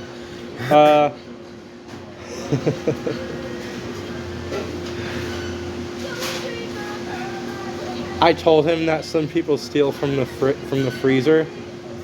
Like, the first day, like, I was like, hey, dude, like, yeah, sometimes people steal from that freezer. He took it as, like, it would be a shame if something would have happened to this lovely freezer that you have stocked here. Yeah. Like, that kind of thing. Yeah. Like, yeah. Well, that's because that's the level of grindballness that he operates on. And then he told me that he's in the military. My first thought is, if anything ever happens to me, you're part of a government conspiracy. Like, I'm not even joking. Like, I've had people fucking planted around me. No, and I all just that knew shit. he was But on that I'll be weasel honest stuff. with you. I just knew he was on that weasel stuff one day when he came through, and he was like, oh, you need anything, whatever, blah-de-dee-blah, and then he's like, so, you been drinking? And I'm like, no, and he goes, you sure? I don't know if he heard me open some soda cans or whatever, but try to stuff words and scenarios in your mouth, have his own picture of you, and then try to push it on you. Every one of these people, you know, Richard, the crackhead who used to live there at the end of the hallway, you know, it's hard for the people who have... Oh, Rick. Yeah, his name was Richard. Yeah. I just thought of him as Rick, and then look, like, I don't want to just, He even lied about his age. He lied that he was like a year younger than he was. But he could get into smock? No, because of Sarah being frickin' 21. Being, like, younger. So he thought, like, somehow that 1 year, if you lie about that 1 year, that makes a difference. Like, what the fuck, bro? But these people think they're making altars out of freaking altars. They, like, people who get caught up in the 12-step program, therapeutic language nonsense. It's like a victim mentality times 10. And then they want to find other people to share that victimhood with. You're a victim of alcohol, you know. And meanwhile, I'm just, like, trying to drink and have fun. Like, I have my few sessions of getting drunk a month. It's like, and even if I drink 2 or 3 days in a row, multiple days in a row, I'm not getting I've up seen and, you when you've been really drunk sometimes. And it's not... Hopefully you don't get that drunk anymore. But look, but I didn't get that drunk because of some kind of weird internal battle in my head, and I'm fighting to not go to the liquor store, and I need it, or I'm going to shake, or some bullshit. And that's the level that people who have gone through that, they speak all this clinical language and sound like a damn therapist. That's how Richard always used to talk. And so people who go through that whole system, like I said, they want somebody to join in the misery with them, and they want to counsel you. But if you're breaking your excuses, see, this is the thing. Because even at that point, you have to understand there's a threshold where you might feel like you're breaking your excuses. Breaking my excuses. Yeah. Well, what I mean about that is you consciously understand that you wouldn't want to make an excuse, But if you do, you actually might to try to understand the mechanism of how you feel about this situation. Well, I think the word excuse is situational based off of the view of the person using it. I can give a perfectly valid reason for a thing, and somebody with a negative view of me, or they want to portray their own situation, can call that perfectly valid reason an excuse. You know? Sure. Yeah, but what I'm saying is, if you can understand the concept of somebody breaking their excuses, then you can actually see where it is that they lie to themselves. Whereas, like, if you use, let's say you use alcohol sometimes as a crutch, but you understand that you're not, like, leaning on the crutches as much as you are holding a crutch or whatever. But there is a root idea, like, people believe in something, but if they have a root of what they believe in, there's actually only an idea of what that root is. Like, the root is actually deeper down beyond that root. I more of had an upward spiral, an opposite of the usual downward spiral that drunks take. Like, I was depressed, a variety of factors, and I didn't have an outlet that I was putting, like, before I was doing the Green Hill Radio Show and Gamers Theory 1 and all of that. You know, and in the past, frickin' like 10 years ago, 2012, when I first started that group, Illuminati, like, the mechanic of what would happen would be, I would be watching the Alex Jones show or whatever, and I would see whatever news story about the government or the New World Order that would piss me off so much that I would just have to vent that anger into the ether somewhere. I couldn't just sit there and watch it myself. I got to try to wake other people up. So it had been like a really long time that I was posting just under that moniker of Green Hill Radio, New World Order News.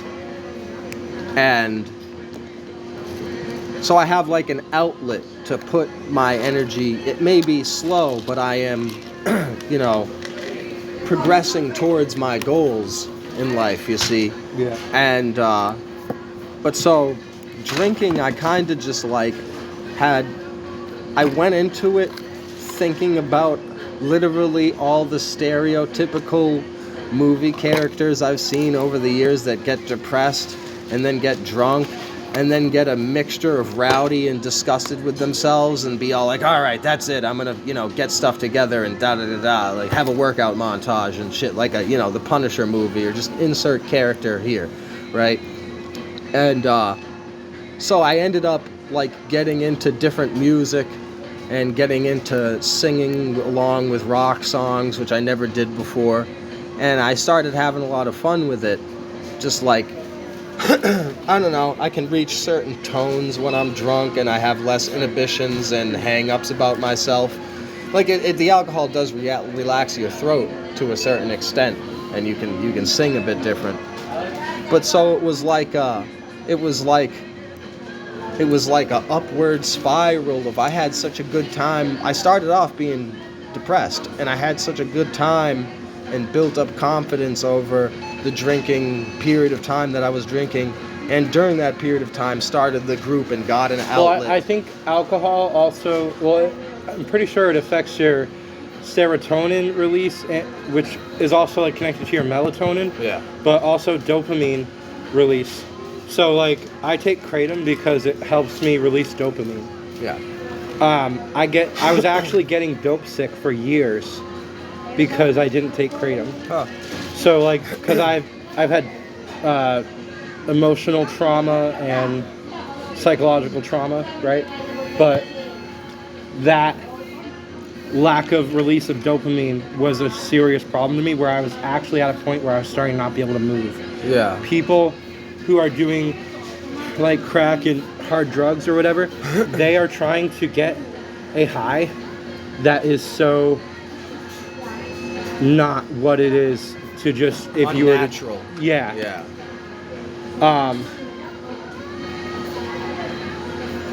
But so, yeah, that's what it is. It's just breaking me down. I don't know. I'm really glad that I discovered weed before I discovered alcohol or any other substance. I mean, I could just tell right off the bat, health effects wise, that like the alcohol was kicking my ass, slowly but surely, you know. And it was just kind of a conscious realization. It wasn't this whiny goddamn 12-step program struggle, clinical whiny nonsense language. It was just, all right, you know, suck it up. You drank too much. Time to stop. Like, my grandpa didn't take whatever the hell it's called, and any one of the numerous pills people take to stop smoking. He didn't get a nicotine patch. He didn't have some regression therapy or what, Chantix or whatever it is, the stop smoking pill. No, he just said, all right, I'm gonna stop now. Feeling the stamina bar not filling up so fast these days. It depletes vitamin C really quickly. Gotta cut it out. And he just did it, you see. Like, and it's just so annoying when you get people that have become obsessive with that clinical therapeutic language, try to talk to you like a therapist.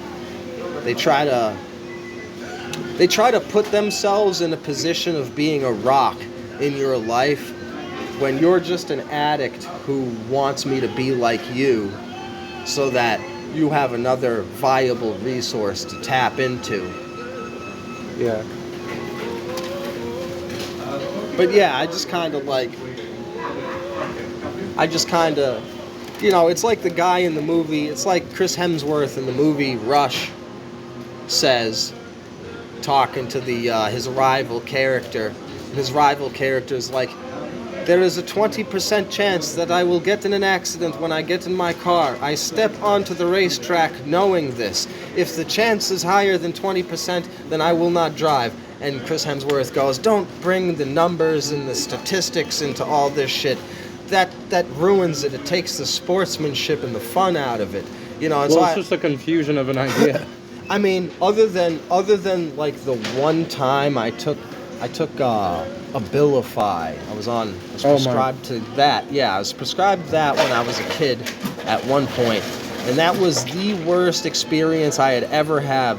So I understand what you're saying when you say, oh, my dopamine and this and that was so low that I barely even wanted to move. I was a young teenager, probably like 14, still in school, and I couldn't muster the energy to get out of my depressive slump. Because I was fine before. I was taking that because, oh, he's hyperactive and bipolar and whatever nonsense the teacher wants to raise as an excuse because you won't pay attention to the boring crap they're teaching. It's a freaking mind control experiment pill. Well, yeah. That's what all of that is. Well, that should put me in the equivalent of like a K-hole or something. Yeah. Johnny Depp would experience in the Viper Pit. I could not play Grand Theft Auto San Andreas. Some kind of mind control loophole. 14 and you can't play GTA San Andreas because you're just so zonked out. There's something wrong. I was probably playing GTA San Andreas on a bill when I was a kid. Oh yeah, I was trying to. I was freaking trying to. It was like the whole time I was playing it. You ever have one of those moments where you turn your console on? How about and you Prozac? No, I never took that. Oh, well, I took Prozac because I was experiment. You ever have one of those moments where you Not turn really. your console on and you stare at the menus and you stare at your library of games and you just don't got the juice that day, you're not feeling it, and you just stare at it and then turn it off and watch a movie or something? Like the whole time I was playing it, Okay. it was like that. I don't want to call him my brother, but It's like depressing. because he's not my brother anymore. But he used to like okay, I used to like go through the menus of video games and stuff, and I just like scroll through and like go to one menu, go to another menu, and it bothered him. And he's like, is something wrong with you? Like because you're going through these menus? Like I could tell, like some people they have some kind of psychological mechanism where if someone does something a specific way, Yeah. it's like it's as if they're like experiencing an internal woe of what happened. We all have these kind of peeves. I mean, me personally, like, if I'm playing a video game, let's say I've been playing 45 minutes of something, and then it starts sucking really bad, or for whatever reason I stop, and I want to play something else. Like, I never just jump into playing another video game. Like, I was partially immersed in what I was playing, the vibe, the story, the atmosphere, and I gotta like have a cool down period to let my mind cleanse, let my palate cleanse before I try to jump into something else. Like, I'll take a shower or a walk or do something for a half an hour, and then I'll start playing another game. I can't just pull a disc out my console and put in another one. Oh, I don't like switching back and forth like that. I don't mind doing that, but like Only with like sometimes- retro games. Like on my Sega Genesis Mini, I don't mind doing that. I like to watch YouTube videos about a game. Like okay, well, Metal Gear Solid is a great example of it. I like listen to someone's review about it or like their theory While about you're something. playing it. Sometimes. Yeah. But or at least like while I'm trying to figure out how I would play it or like what I would My favorite use. games for that, like it's so funny to me when people talk about like the violence of GTA and it's really encouraging violence, and it's like, yeah, 90% of what I do in GTA is drive around the map in a car that I bought on the internet in the game. I bought the car, I didn't steal it, and I just drive around the map listening to podcasts as a supplant for the radio. Yeah, they have like I'm sure on YouTube those radio things are like you could listen to those.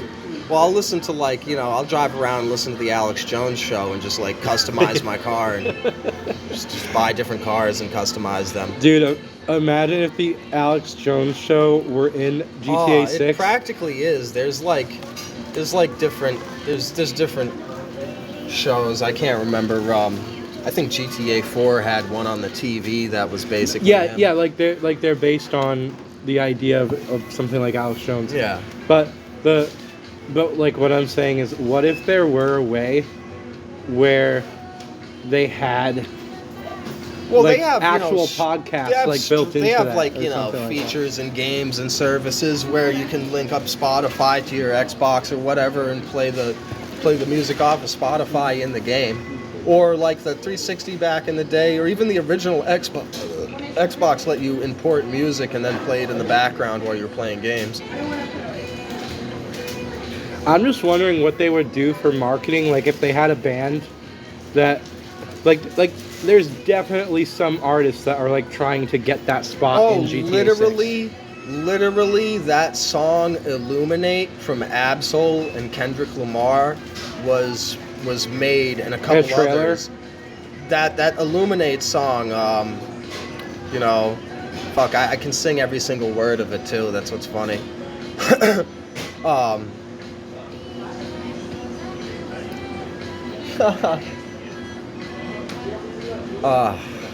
I can't remember. I can't summon any of the lyrics to mind, which is funny because I can do every line of that song.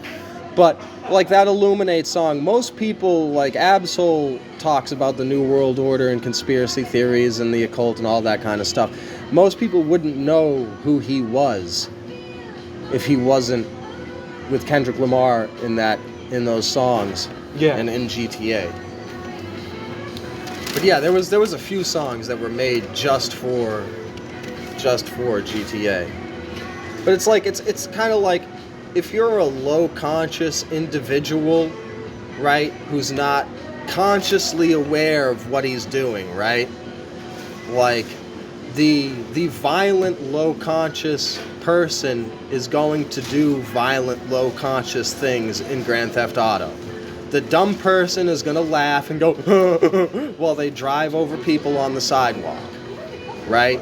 Now, whether or not they're dumb enough to think that that's a good idea in real life is a separate question, right? Yeah. I'm just thinking like what that entails. I don't know. I'm just like, because again, like like the Duke of Death car is real hard to drive because it's armor plated and you're looking through like a window hole the size of a shoebox in the windshield. And it's just fun to drive it. It's real technical to drive it.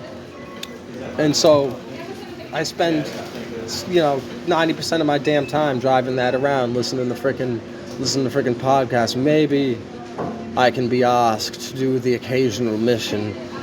But for the most part, I really can't be bothered, It just, GTA 6 keeps getting delayed. Oh, they're going to have a gay pride parade in GTA 6. Have you heard about that? Dude, I went to a freaking... Look, I don't want to disrespect people. Honestly, like... It's got to be a I'm trying to think of the words to say about how I don't want to disrespect people, but that some people are so freaking some people need extravagantly... to be disrespected. Some people are so extravagantly prideful in ways that it's just annoying. And then it starts to be like, this is what people make excuses about. This is connected to like other people's excuses inadvertently in a way that's like so obvious that it's just becoming more and more like they're just You can't melding. think that it cannot be a dynamic event that just plays out like a standard police chase going by. It's got to be a scripted, controlled cutscene thing. Because every comment section on every post about this, all I see is people talking about how they're going to steal a fire truck and ram it through that parade and blow that parade up, dump the mag, whatever, right?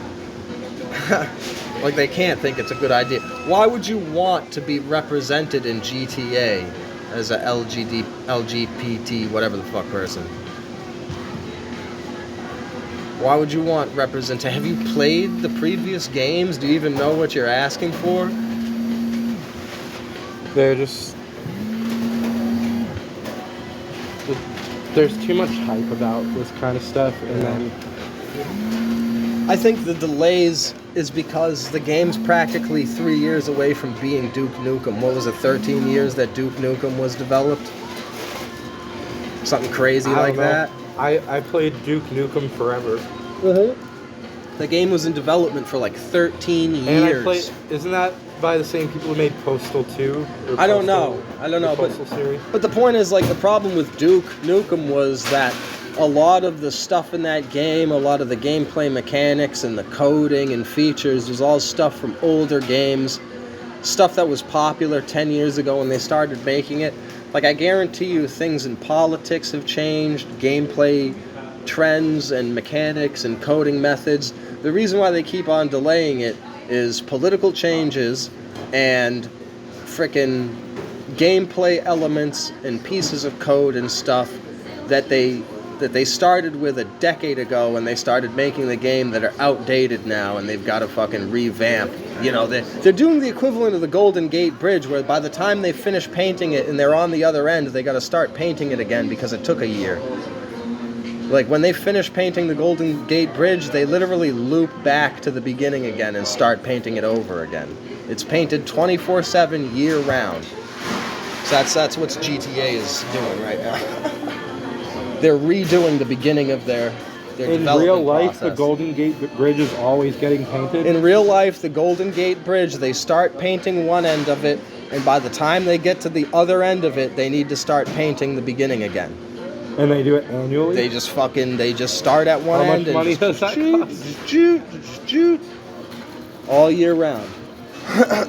I can't imagine. I mean, it's only like a team of a handful of guys that climb up there with safety harnesses and physically frickin' paint it. I would think he'd be able to get a drone with a spray paint can to do it by now. But So what I was going to tell you is, so this lady Marsha, she was like I don't want to call her a babysitter. It just feels horrible to say. Like it's just like I try to process some things sometimes, and I'm like, does this word or this term actually make sense to what happened to me? It sounds like people are going to use this idea, and then as soon as it is like realized like what happened, it doesn't make sense anymore. But anyway, I was left to have a babysitter named Marcia, and she would bring me to the candy store, right? Got back one day, I think I had those chewy bracelet things. What are they called? Oh, candy bracelets, candy necklaces. Candy necklace, candy bracelet, whatever. And I really like those. So, dude, I hate to cut you off, but the two most traumatizing episodes of 1,000 Ways to Die to watch as a young teenage boy growing up literally made me stop watching the show because I was like, I don't want to see any more bullshit like this. The chick who was getting picked up by her husband going home from work on his motorcycle, and the motorcycle would vibrate so much that she would have an orgasm on the back of it on the way home from work. I heard about this before. And she fell off, and the way they described her pelvis caving in. I think you told me this like 2 years ago. I felt so bad. I was like, I can't watch this show. And the reason why I bring it up, you reminded me with the candy necklaces, the lesbian couple that got candy underwear and choked to death eating each other out. That is a horrible, like, I feel so bad. I was like, I can't watch this show anymore. All right, I'm sorry, continue. Yeah, I don't want to think about that. Yeah, man, I don't know. It just hits me in the heart, man. Hot lesbians die. Honestly, like, I try to empathize. Yeah, I'm just being, facetious. It's. Well, there's a phrase, do stupid things, win stupid prizes. I really don't like to use that idea of, like, I'm apathetic and, like, condemning them, like, oh, how dare you. Yeah, Like, oh, it should have happened. That product that was made for the purpose that you used it for, you deserved to die because of that. It only said edible underwear on the frickin' label. It's well, if people die in lust, it's like, I want to just tell them that they are forgiven. And I'm like, well, you didn't have to take it that far. I was just saying on the simple level. I look at it spiritually, though. Yeah, I know, but it's not like they took something that was totally not meant for what they were using it for and died as a result. So, well, it's just that's like speaking at someone's death. That's what I'm saying. But so anyway, this lady Marcia, she would drink alcohol. And she disabled a smoke detector. Huh. Okay, but actually, she tried to molest me. Huh. And I was like 3 years old. Yeah. But she was flirting at me, and I was a 3-year-old, right? Oh my God, the things that she said to me, like calling me handsome and stuff, and like, I was just a little kid, and I actually figured out what it was that she wanted to rape me.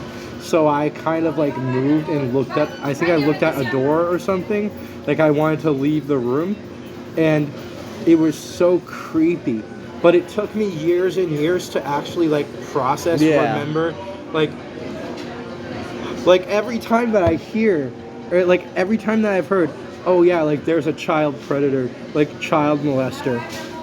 Every time I've heard like child molester over the years, my brain was just like, yeah, child molesters are bad. It took so long for me to fully get to the point of, oh shit, that was a child molester. Like I was like the rape victim. Like I can relate to this in ways that are so relatable that it actually was like it happened to me. Dude, I had like the opposite of that happen one time. I had like the opposite, in a way, the opposite of that. One time I was walking through the woods in Green Hill in the middle of the summer, and I'm going through the trail, and I see some guy standing with like his back towards the trail, and there's like a puff of smoke coming from, I can't see his face because his back is turned towards me, but he's got a puff of smoke coming from him. Yeah. And so I walk up past him and I go, hey man, can I have a cigarette? And I swear to God, this freaking guy turns around with his dick out and just hands me the cigarette and then turns back. And like, and for like the illest minute when I was a kid, I was like, oh my God, is that one of those? You just reminded me of a story. I was like, but for the illest minute when I was a kid, I was like, oh my God, was that guy a pedo? Was that one of these stranger danger moments or whatever? You know what I mean? Well, he was peeing. Like, he was trying to. Okay. And then years later, that's hungover. so creepy for someone to do that mid whatever. But years later, I'm having the hungover piss, where you're dehydrated and you feel like you got to take a piss, but you can't, and you're just struggling to get it out, right? Like, this dude was doing that. He was standing there in the middle of the woods going, come on, damn it. And then you get this squeak from behind you, hey, kid, can I have a cigarette? And he's like, oh, yeah, here, kid, whatever. But, like, you know. well, there's a guy... Going over to Aldi's. Yeah. When we walked into the bathroom, like, you know, guys talk to themselves, like, they talk to themselves in the bathroom. I feel like I'm a crazy person. I feel like a lot of people don't get that, because I talk to myself all the freaking time when I'm alone. I'll just narrate whatever I'm doing. In the bathroom, though? No, not like, really in the bathroom. Well, it's like the guy walks into the bathroom, he's like, oh, shit. Like when I hear that, it is so creepy, but it's also, like, funny. Like, how do they not understand someone else hears this? But... yeah, my friend Jonah, weird. my friend Derek used to make fun of my friend Jonah all the time for walking around his room talking to himself. Like, he'd go over to his house and just peer into the window and see Jonah in his robe with a glass of scotch and a cigarette walking around like Tony Stark, just BSing to himself about random stuff. And I'm like, that is basically how I am. Oh yeah, dude. Like, I got into the near hundreds of movie plots ruined as I counted movie plots ruined by the involvement of Rob Schneider for no reason instead of Sheep.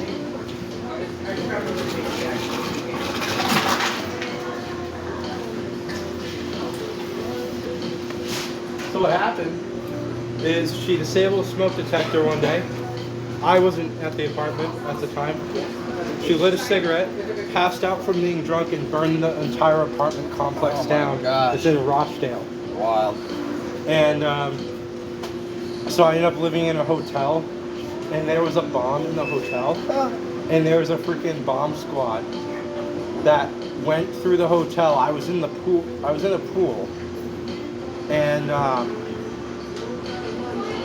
I just remember seeing the bomb squad like running down the hallway with one of the firefighters apparently that was already at the apartment before. And then 9/11 happened. I was walking home. I remember walking home from school when 9/11 happened.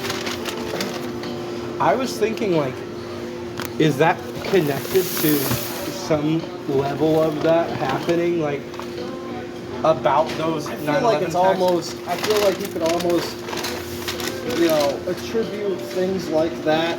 And there's a lot of things. That's literally like what I said about the Satan stuff. Like, well, look, there is a convergent point of reality that this apartment complex burns down. I was thinking. In that time. Yeah, well, I was thinking more of like, because of the proximity with other events, maybe an energy wave. Like people say, oh, a bunch of crazy stuff happened. Must have been a full moon. How the moon affects you. Like maybe whatever. It's not the full moon, but it's the symbology of like what that full moon idea is as actual events. Well, I just without mean, the full moon. I just mean in the sense of a wider energetic change in the world that is underlying all these events. Like a wave, a ripple happens, and then as the reality of that potential that was hit on that evil, or that was blessed of what it is. But like the thing is, that's what I said about the cataclysmic events. Like when that apartment complex burns down, I was already at a point where this woman tried to molest me, and then she burned alive. Like, think about what that is. Like she was literally. If that's a punishment that she passed out and burned alive, that to me as a Christian is like what I don't want. But I look at it and I say, is that her punishment? Because it happened. But then I said, like I see also, and I think about it, the fact of when that apartment complex burned down, where's my life path? Because that's what happened. Like that's a physical life path. Yep. Like. Someone else caused something. Ow.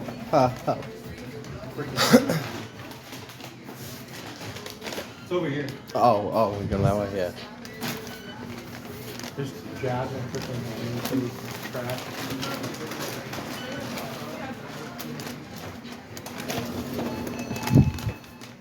lost weight, and now my pants are falling down. Like, I think I have one pair of pants that doesn't fall down if I walk. I'm just gonna get couple of pieces of string or whatever and fucking tie your belt loops together. I was thinking like taping it to my waist or something. Yeah, sounds better. Oh yeah, that's what I do with all my pants that don't fit. Like this one, I have that strap from the back of my jacket I took off, and it just fucking, I got it tied to this belt loop, and it goes all the way around. But that has a belt loop. Ties to this belt loop. This doesn't have a belt loop. Oh, it doesn't have belt loop. Yeah. That sucks. Well, anyways, what are those, dress pants? No, this is just like pajama, like not pajama, but freaking sweatpants. Huh. Well, anyways, that has been this illustrious episode. Oh, this was on recording? It's still recording, yeah. Oh my god. This has been another fantastic, glorious episode of two conspiracy-minded people chatting over dinner, over some burgers. So the point that I was making is that when you live, that you are at a point in your life when Satan is trying to hit you or anyone else, what the cataclysms of these events are. We could call them cataclysmic events. It is the point of, you could call it the point of energy or the potential where something can happen or things can happen as a result. Like if I just destroy all of my belongings and expect that I'm gonna live the same life past, it's not gonna be as I would like it, right? But there's a lot of things that happen that feel very, like, almost beyond people's perception of that event's happening. Anyway, I just thought that was important to explain. Well, I just am looking. I've commented. Can't find my fucking lighter. I've commented it. I've shared it and messaged a few different people within my group. David Ramadi, USMC, David Ramadi's International Newsroom. Go check out his channel. I have no idea who that is. He runs a relatively small YouTube channel like mine, and he has a news It sounds group. like a brand of pasta sauce. He's a Marine left over from back when Israel was founded. He's one of those guys in the 50s that frickin', was in that original deployment, that frickin', you know what I'm saying? He was one of those Marines back in that original deployment of what? Of Israel, when Israel was made, the modern state of Israel in the 50s, when we went over there and basically pushed everybody out of that land area in order to create it. Like, he's one of those guys. Does that make him cool? Or like? Well, yeah, I mean, he's a Vietnam veteran too. He's a Marine. He's an author. He's got a couple of books out on it. So being that he has a news group and roughly the same size as mine, thought it couldn't hurt to send him the link. Him and a few other people like Tim O'Keefe of Fallen World Films. He does really deep dives with the biblical research. So I sent him the link just to see, what his opinion on it might be. Maybe he'll deep dive through that guy's videos and then make his own video on the subject.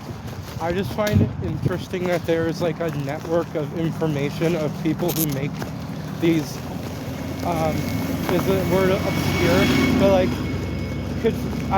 but they're not very popular YouTube videos, but there are people who make videos and then people who make videos about people, and then everybody within that group or whatever, there's an audience, but there are people who make that also. Did I leave my fucking lighter in the restaurant or some shit? What the hell? You might have, or it's in your pocket. I didn't see it on the table. Gotta look for it. Annoying.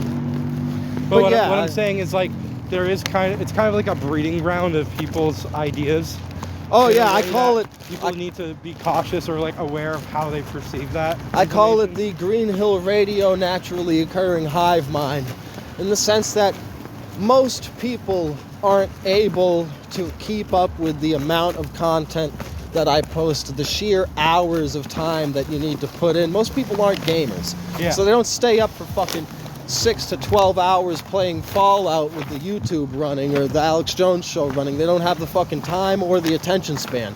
I used what to they actually do play have, New Vegas that way, I think. but what they do have is numbers. So one person can watch one thing and one person can watch another thing, and then they can have a conversation about it and Well, the reach idea consensus of and that try to and, get like, to the truth. It might look good as the content creator because it's stacking up the interactions. Like, even if there's just a click on one of your pieces of content, maybe that is also at the point where somebody comments.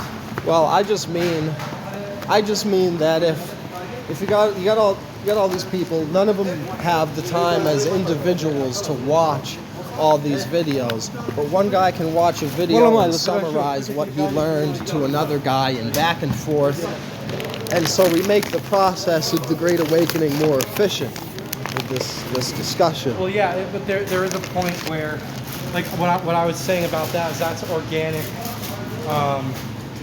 Organic hive mind. not organic hive mind, but organic interaction. There's a better phrase for it, I'm sure, but like organic fostering of interaction. And then at a point, the internet traffic algorithm is involved in that somehow, right? Well, I'm not really. I heard. It's like hashtags. I heard that like if you can reach a certain point of if you post something like 100 things a day, that really hits the sweet spot in the algorithm, and that's how you make a group on Facebook or a Facebook page grow. Like, It's like what's more interesting to me than the content sometimes is the fact that there's a Corn dogs? hashtag. Huh? corn dogs. Yeah. Over here. Well, it's sausage dog. I don't care. But the fact that there is an algorithm, there's a hashtag, and that's like, imagine what it is that people are reacting to information, and there's a hashtag. Yeah. And if you put the right hashtag, it's going to change how people are interacting with something. It's just like that phenomenon is really interesting to me. Well, anyways, kind of awkwardly in the grocery store now. That concludes our. We're in a grocery store of your idea. That concludes today's exciting episode of Green Hill Radio New World Order We're still in a News. grocery store of your idea. Get out of there. Yeah, don't get trapped in the back rooms. I was talking to him, not to you. But yeah, that's been Dinner in Green Hill. Peace, like, subscribe, check out the group on Facebook, and join the resistance today.